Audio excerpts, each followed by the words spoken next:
Psst, Wedding Gang 2, la formation pour les pros du mariage qui veulent vivre de leur passion, arrive bientôt. Reste connecté pour plus d'infos. Hello et bienvenue dans Wedding Divan, le podcast dédié aux pros du mariage. Je suis Magali Zarka, formatrice du Wedding Gang, officiante de cérémonie laïque et ancienne wedding planner avec plus de 100 mariages à mon actif. Si tu es entrepreneur dans le milieu du mariage ou que tu souhaites te lancer, ce podcast est fait pour toi. Comment réussir, comment se démarquer et surtout, comment durer dans le mariage? Autant de questions auxquelles nous répondrons ici via des interviews sans tabou de prestataires de mariage ou qui peuvent t'aider à améliorer ton business. On y abordera leur parcours, leurs réussites et leurs erreurs aussi parfois. Je partagerai également avec toi tous mes conseils, astuces et outils pour te donner un accès direct à la réussite dans le Wedding World. Allez, pose-toi dans ton canapé, écoute-nous dans ta voiture ou même en faisant la vaisselle et surtout, abonne-toi pour ne manquer aucun épisode. Hello le gang, j'espère que tu es en pleine forme. Perso, je vois les jours passer et le printemps arriver, alors ça me fait un bien fou. Aujourd'hui, j'ai envie de te faire découvrir une personne hyper talentueuse. J'ai nommé Marine d'Atelier Mutine. J'adore sa patte et elle a d'ailleurs déjà bossé pour Wedding Divan en me faisant des animations pour mes Reels. Bref, c'est une pépite et je te laisse écouter son parcours. Hello Marine, je suis trop contente de t'accueillir dans Wedding Divan. Bienvenue à toi. Merci beaucoup, je suis très contente d'être là aussi, ça me fait très plaisir, très honorée d'être sur ton podcast. Écoute, moi je suis fan de ton travail. On a travaillé une fois ensemble sur l'intro et l'outro de mes reels sur le podcast justement. Et j'espère qu'on aura plein d'autres collabs toutes les deux. Je t'ai découvert, je crois que tu t'es abonnée à mon compte et j'ai découvert ton travail et je suis tombée amoureuse tout de suite de ton travail. Merci, c'est très gentil. C'est top. Pour les personnes qui ne te connaissent pas, du coup, est-ce que tu peux nous dire un petit peu d'où tu viens, quel est ton parcours, qui tu es, quoi? Yes, alors moi j'ai mon parcours professionnel, je pense, dans ma tête en tout cas, il a commencé assez tôt. Au collège, je savais déjà ce que je voulais faire. Ça, c'est beau. Ouais, c'est rare et c'est cool parce que du coup, je suis arrivée au lycée assez sereine à ce niveau-là, ce qui est, ça n'arrive pas souvent. Donc du coup, j'ai passé mon bac et je suis partie en école de communication visuelle directement. Donc j'ai fait mes 5 ans d'études dans cette école, une prépa d'art appliqué et après une licence et un master pour devenir directrice artistique. J'ai eu de la chance parce que mes parents, ils m'ont soutenue, ce qui est aussi pas évident quand on choisit des études artistiques. Donc ça, c'était top parce que ça m'a permis du coup aussi de faire mes études plutôt sereinement. Donc voilà, mon diplôme en poche, je suis partie directement en freelance. J'ai adoré ces années-là. Enfin, en tout cas, cette année-là d'ailleurs, puisque ça a été une année en fait où du coup j'ai été directement dans le grand bain, on va dire. Il y avait pas ce côté rassurant du CDI, donc j'y suis allée direct. Et ça a été super formateur puisque du coup j'ai rencontré beaucoup de gens. J'ai travaillé pour plein d'entreprises différentes, c'était top. Mais au bout d'un an, j'ai arrêté parce que je voulais un appartement et sur Paris, quand on est jeune entrepreneur, c'est pas une surprise ce que je vais dire, mais voilà, les propriétaires nous font pas trop confiance, ce que je comprends. Donc du coup, je me suis mise à chercher un CDI, pour pouvoir avoir un appartement. C'est fou quand même. Ouais, mais c'est dommage parce que j'étais bien lancée, j'adorais. Ouais. Ah oui, j'adorais. S'il y avait pas eu cette question d'appart, j'aurais jamais arrêté. Ça marchait bien en plus, donc c'était super. Mais en même temps, je regrette pas tant que ça parce que le CDI m'a aussi apporté des choses. Donc au moins j'ai eu les deux expériences et je pense que aujourd'hui j'en serais pas là si j'avais pas eu cette expérience en CDI. Donc l'un dans l'autre, on y trouve. J'essaie toujours de trouver des bonnes raisons à tout et de toute façon il y a toujours des points positifs et des points négatifs dans chaque situation. Voilà, donc du coup, c'est ce que j'ai fait. J'ai trouvé mon CDI, j'ai trouvé mon appart, ce qui était pas évident parce qu'évidemment j'étais payée au lance-pierre, donc voilà, mais j'ai trouvé. Et du coup, j'ai passé 2 ans en CDI qui ont été très formateurs parce que j'ai évolué assez vite dans l'entreprise. Donc je suis passée de graphiste à directrice artistique où du coup on a tout le côté où on encadre une équipe. Donc humainement, ça m'a appris beaucoup de choses parce que c'est pas évident d'encadrer des gens. C'est le plus dur, le management. On est au début.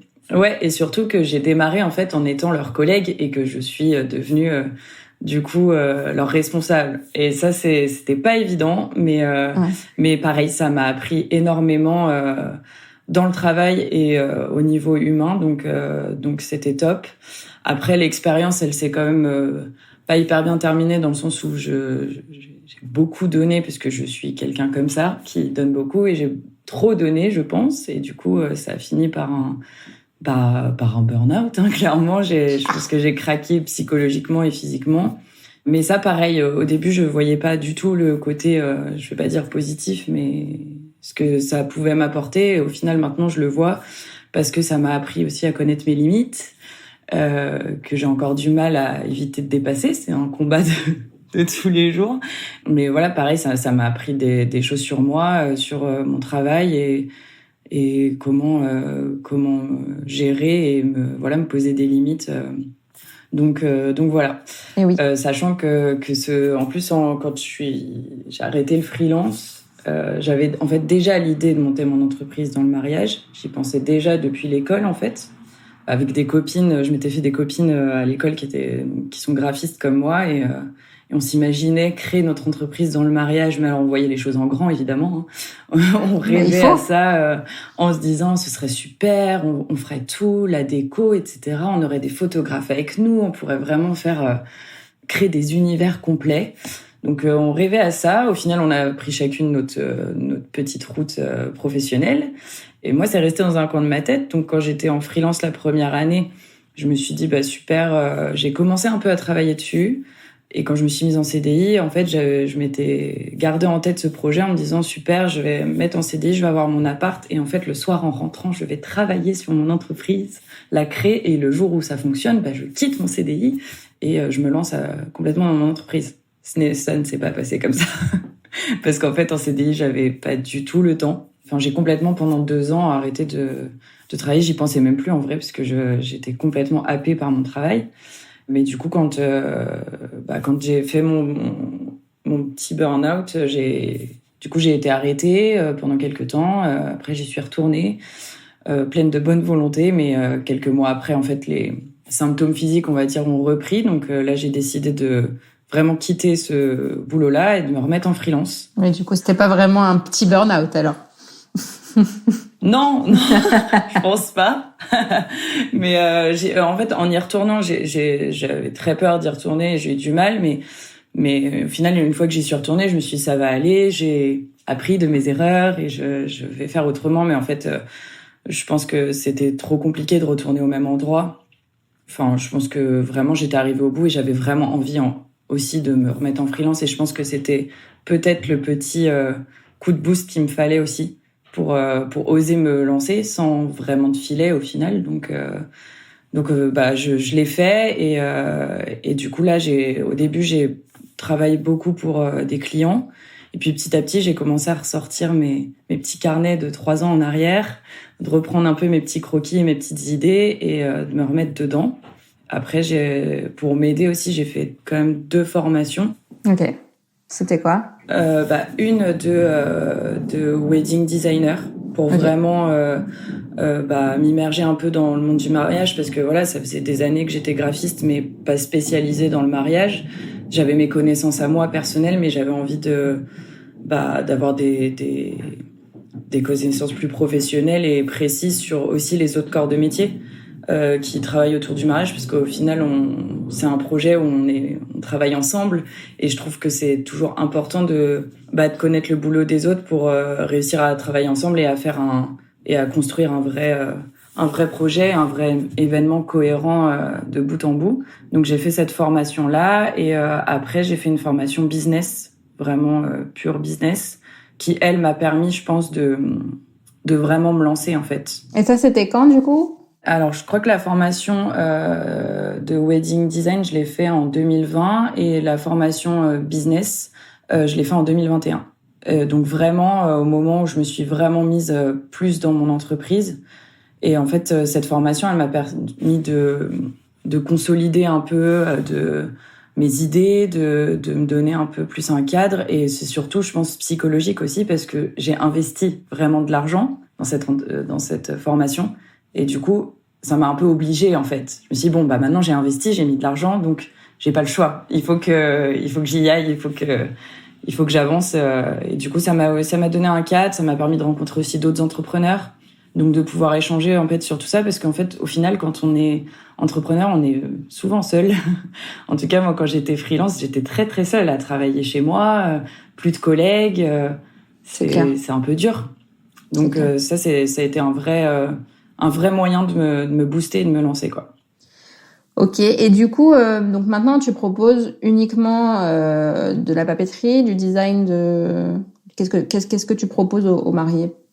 Je propose tout le côté papeterie donc qui est en amont du jour J, donc pour l'annonce etc.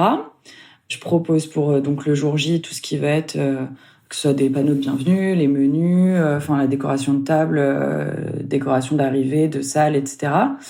Donc du coup, j'ai 2 offres en fait, en semi-customisé et en 100% customisé. Donc le semi-customisé, en fait, je propose des collections qui sont sur mon site, auxquelles on peut bien sûr apporter ses propres modifications pour tout ce qui est information. Mais on peut aussi, sur demande, voilà, si on adore une collection et qu'on veut soit ajouter un élément, soit en modifier un, c'est tout à fait possible. Le but, c'est que ça corresponde à 100% aux futurs mariés. Et je propose également une partie digitale, en fait, pour les annonces. Save the date, faire part. Voilà, save the date et faire part en digital, donc des petites animations. Je trouve que c'est intéressant parce que ça n'enlève pas le côté papier. On peut combiner les deux. On peut tout à fait se dire, j'ai envie d'envoyer mes save the date en digital et puis après d'envoyer les faire-part version papier, ou alors de se dire, j'ai beaucoup d'invités, je vais faire pour la plupart des gens, la plupart des invités, un faire-part en digital. Et puis, je sais pas, pour la famille très proche, mes grands-parents, etc., faire un très beau faire-part papier qu'ils vont garder. Ça peut être une question de budget aussi, se dire, voilà, je fais un peu des deux. Ou une question juste de gain de temps aussi, ou d'écologie aussi, à se dire, j'ai pas envie d'imprimer des centaines de faire-part, je préfère faire une invitation digitale. Enfin voilà, il peut y avoir plein de raisons. Et après, la deuxième formule, c'est du 100% customisé, où on va vraiment faire la sur-devis, construire complètement le projet du point de départ jusqu'à l'arrivée. Donc, dans les 2 cas, la première étape, c'est d'échanger beaucoup. C'est important que moi, je connaisse les futurs mariés, leur couple, leurs envies, leurs rêves, un peu cerner ce qu'ils veulent pour le jour de leur mariage. Et à partir de là, on va déterminer un peu les éléments sur lesquels ils veulent qu'on travaille. Et puis, je crée des mood boards, on commence à imaginer un peu l'univers. Et puis petit à petit, comme ça, on crée tous les éléments qu'il leur faut au niveau papeterie ou autre. S'ils ont d'autres idées, moi, je suis ouverte à toutes les envies les plus folles. Et comment ça se passe? Il faut te contacter combien de temps avant? Alors, ça dépend. Tout dépend déjà s'il y a un save the date. Parce que ça s'envoie vraiment plus longtemps, vraiment longtemps avant les invitations et le mariage. Donc, s'il y a un save the date, faut me contacter, je pense, 1 an avant. Si on veut vraiment créer tout de bout en bout, parce que l'idée, c'est d'avoir du save the date jusqu'au jour J ou même après pour les cartes de remerciement, quelque chose qui soit cohérent et qui ait une ligne, que tout soit, tout aille ensemble, etc. Donc, si on commence à travailler un save the date et que après on crée complètement autre chose pour le mariage, ça n'a pas de sens pour moi. Donc voilà, le but, c'est de commencer à vraiment travailler le design sur le save the date, s'il y en a un, ou les invitations, et de dérouler le fil comme ça sur tous les supports. Après, si c'est à partir de l'invitation, ça peut être un peu moins parce que du coup, on les envoie plus proches de la date du mariage. Donc, ça peut être 8-9 mois avant. Ça dépend des envies de tout ce qu'il y a à décliner après derrière, quoi. Ok, et comment ça se passe ton processus créatif? À partir de quoi tu pars? Est-ce que comment tu commences à travailler avec eux et c'est quoi les étapes? Les étapes, déjà, donc le premier, c'est d'échanger dans la discussion. Moi, je leur pose beaucoup de questions. Donc soit ils ont un thème très précis en tête et au-delà du thème même déjà des idées, donc on en discute, on échange dessus. Parfois ils ont juste 2 couleurs par exemple ou juste une idée un peu globale, me dire je veux quelque chose de très naturel ou quelque chose comme ça. Donc on échange, on discute pour essayer de trouver un peu des guidelines et moi ensuite en fait je commence toujours par un mood board en fait où je vais leur envoyer des planches avec des visuels. C'est pas forcément des visuels de papeterie, ça va être des visuels qui vont donner un univers, donc des couleurs, des matières, pour en fait pouvoir échanger à partir de ça et que eux me disent ça me parle. Oui, ça me parle pas. Ça, c'est une bonne idée parce qu'il y a ça aussi, c'est que le but, c'est aussi de leur proposer des choses auxquelles ils n'avaient peut-être pas pensé. Et du coup, qu'ils puissent piocher un peu là-dedans.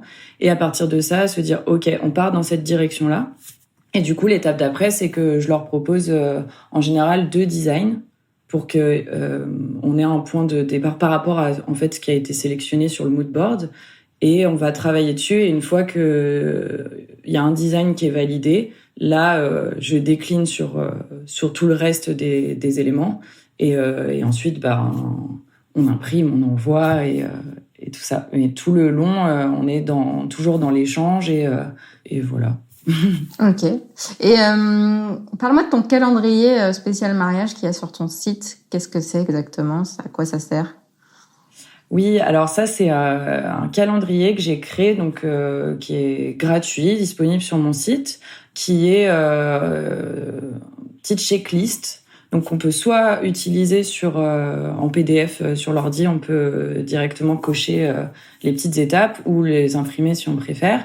Et en fait c'est mois par mois, donc une petite guideline on va dire de ce à quoi il faut penser de manière générale. Dans son mariage. Donc évidemment que ça va pas être valable exactement pour tout le monde à la semaine près parce que ça dépend des organisations etc. Mais ça donne quand même une petite checklist de ce à quoi il faut penser pour se donner un peu des étapes et se décharger un peu mentalement. Donc voilà. Ok.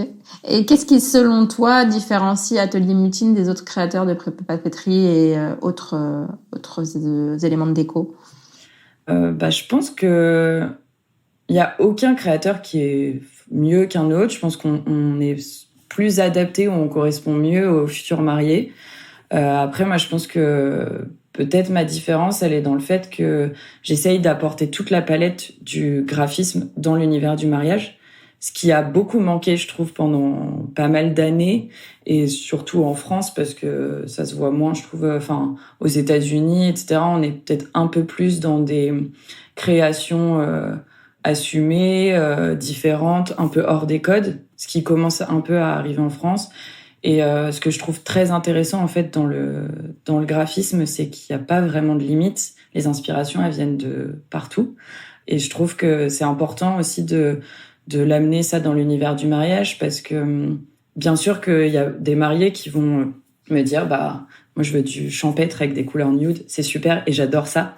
Mais peut-être qu'il y en a certains qui ont envie d'autre chose, peut-être de couleurs un peu plus peps parce que ça leur ressemble plus. Et je pense qu'en ça, c'est important, voilà, d'être hors des codes et de sortir un peu des sentiers battus et d'assumer qui on est et que ça se voit aussi dans notre mariage et pas forcément de répondre à des codes habituels. Après, la deuxième chose, je pense que c'est que je me limite pas à la papeterie. Je suis très intéressée par plein d'autres supports et matériaux et très ouverte à la création en général.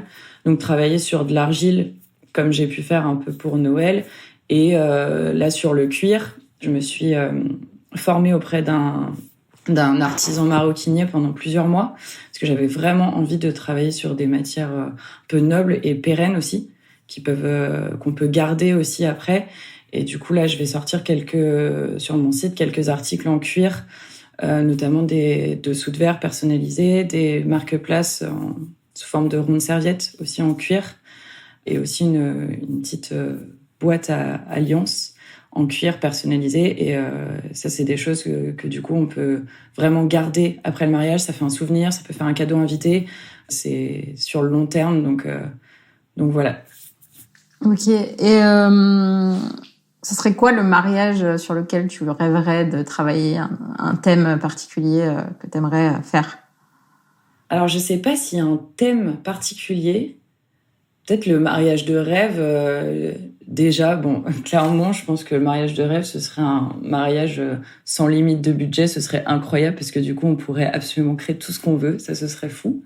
Et après, thème, j'ai pas d'idée de thème précis, mais je pense un thème, justement, auquel j'aurais pas pensé, qui me ferait un petit challenge du renouveau, ça, ce serait top. On va passer aux questions que je ne t'ai pas envoyées, parce que je sais pas si tu as déjà écouté le podcast, mais j'envoie toujours des questions et d'autres que je garde pour moi. Qu'est-ce que tu as appris sur toi depuis que tu t'es lancée? Je pense beaucoup de choses, mais surtout que j'étais, même quand j'y croyais pas, capable de le faire. Parce que j'ai aucune confiance en moi depuis très longtemps. Et je pense que ouais, ça m'a appris, et j'apprends encore toujours. Hein, et c'est ça qui est beau aussi dans l'entrepreneuriat, c'est qu'on apprend tous les jours. Mais sur moi, ouais, je pense que malgré le fait que je crois pas en moi, je suis quand même capable de le faire. Bah, bien sûr. Évidemment. Est-ce qu'il y a une erreur que tu pourrais partager avec nous, qui t'a appris des choses, et que tu reproduiras peut-être pas, du coup? Je pense que l'erreur que j'ai fait dès le début, c'est de vouloir tout faire en même temps. Parce que justement, j'ai plein d'idées. Je pense que j'ai des idées pour développer mon entreprise sur les 3 prochaines années. Mais je pense que ouais, la plus grosse erreur que j'ai fait, il y en a plein, des erreurs, c'est sûr, et j'en ferai encore. Mais ça a été ouais, de peut-être vouloir faire trop de choses en même temps et du coup de m'éparpiller, de me noyer dans un verre d'eau. Clairement, de paniquer pour pas grand-chose en fait. Et ça, j'apprends toujours à essayer de prendre du recul, d'arrêter de faire des to-do list qui sont invraisemblables à rallonge, où je sais que je ne peux pas le faire en une journée, mais je les note quand même, hein, et j'essaye quand même de le faire alors que c'est impossible. Donc ça, ouais, je pense que ça a été ouais, la plus grosse erreur de vouloir trop en faire. Ouais, ce qu'on dit, c'est que on peut faire une to-do list pour les prochains mois à rallonge, mais il faut se donner par jour trois grands objectifs à atteindre, comme ça au moins, enfin, c'est plus simple. Et puis ça, quand tu les remplis, tu te sens mieux. Après, il y en a qui gardent un petit peu pour le lendemain, qui savent qu'ils peuvent faire plus, mais qui s'en gardent un peu pour le lendemain pour justement avoir cette petite frustration de se dire j'ai encore envie de travailler. Mais ouais, il faut pas s'en mettre trop, ça c'est sûr. Moi, je reporte au lendemain et du coup, ma to-do list du vendredi est très très longue. Bah, tu reportes au lundi du coup. Bah oui, du coup, c'est ça. Est-ce qu'il y a un conseil d'entrepreneur qui te servira toute ta vie? Alors, je pense qu'il y en a beaucoup. En plus, j'écoute beaucoup de podcasts, donc j'ai eu beaucoup de conseils. Là, j'en ai pas un en tête. Par contre, il y a une phrase, et du coup, qu'on m'a dit de la part d'un entrepreneur, mais que je garde toujours en tête, et c'est à ceux qui osent, rien n'est impossible. C'est une phrase de Matthew Gregory Lewis, je crois. Et du coup, c'est pas un conseil, mais on peut le prendre comme un conseil. Et ça, je l'ai noté dans ma page d'accueil Notion que je vois tous les matins, et j'essaye de la garder en tête parce que je pense que c'est hyper important en fait quand on entreprend et qu'on essaie de vivre de sa passion. Faut oser, voilà. Et je trouve que c'est un bon mantra, on va dire, une bonne motivation pour de tous les jours. Trop bien. Et est-ce que tu peux me donner un nom ou plusieurs dans le mariage avec qui tu rêves de travailler? Alors, en tout cas, en décoration wedding design, j'en ai une qui me vient en tête tout de suite. C'est Cora de Coramour. Elle, je l'ai suivie tout de suite. J'ai adoré parce que c'est très... ce qu'elle fait, c'est magnifique et c'est très design. Et j'adore, en fait. C'est très, très beau. Tout est dans le détail. Voilà, donc... Cora, écoute, si tu m'entends, attends, je rigole. Elle va t'entendre puisque c'est une de mes coachées de ma formation. Donc, de toute façon, elle t'entendra et moi, je lui dirai. Merci. Non. Puis c'est quelqu'un d'adorable. Enfin, c'est une vraie personne belle dans tous les sens du terme. Donc, je te le souhaite grandement de travailler avec elle. Merci, c'est gentil. En tout cas, c'est toujours très inspirant et c'est ça aussi qui est super dans le mariage, c'est que par exemple sur Insta, je vais suivre des fleuristes, des décorateurs et tout ça, et c'est hyper inspirant, quoi. C'est super de voir les créations, de chaque personne dans son domaine et ce que ça donne à la fin, en fait, le travail en équipe qui donne un événement incroyable et qui en plus participe à un jour spécial pour des gens. Je trouve que c'est hyper gratifiant, en fait, de participer, vraiment de voir le résultat concret de ce qu'on a apporté à quelqu'un. C'est clair. Et ça, je trouve ça fou. C'est très, très vrai. Ok, c'est tout ou il y a d'autres personnes? Non, il doit y avoir d'autres gens, mais alors là, tu me prends de court. Mais oui. Non, c'est sûr qu'il y en a plein. Et je sais qu'on va finir le podcast et je vais me dire, mais oui, bien sûr, cette personne. Si, il y a des fleuristes, par exemple, Reflet Fleurs, j'adore ce qu'ils font. Après, photographe, il y en a plein aussi. Kim Garel, j'adore ce qu'elle fait. En fait, il y en a tellement, en fait. Non, mais c'est déjà bien. Tu vois, sur les 3, il y en a une que je connais pas, Kim Garel, je connais pas, donc je vais aller regarder ça. Voilà, tu pourras aller voir. Je vais aller voir ça.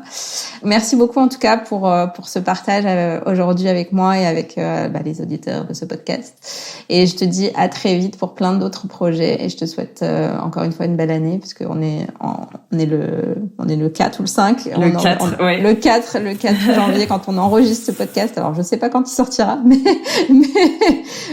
je te souhaite une très belle année pleine de bons projets, la santé, l'amour, la joie. Merci beaucoup à toi aussi et je remercie encore de m'avoir invité sur le podcast. C'était super. C'était un vrai plaisir. Merci beaucoup. Merci. À très vite. Et voilà le gang, j'espère que tu auras aimé découvrir un nouveau talent avec moi aujourd'hui. Si tu as kiffé, partage cet épisode et le podcast autour de toi et laisse-moi un commentaire et 5 étoiles sur ta plateforme d'écoute préférée. Un immense merci à toi et à très vite pour le prochain épisode.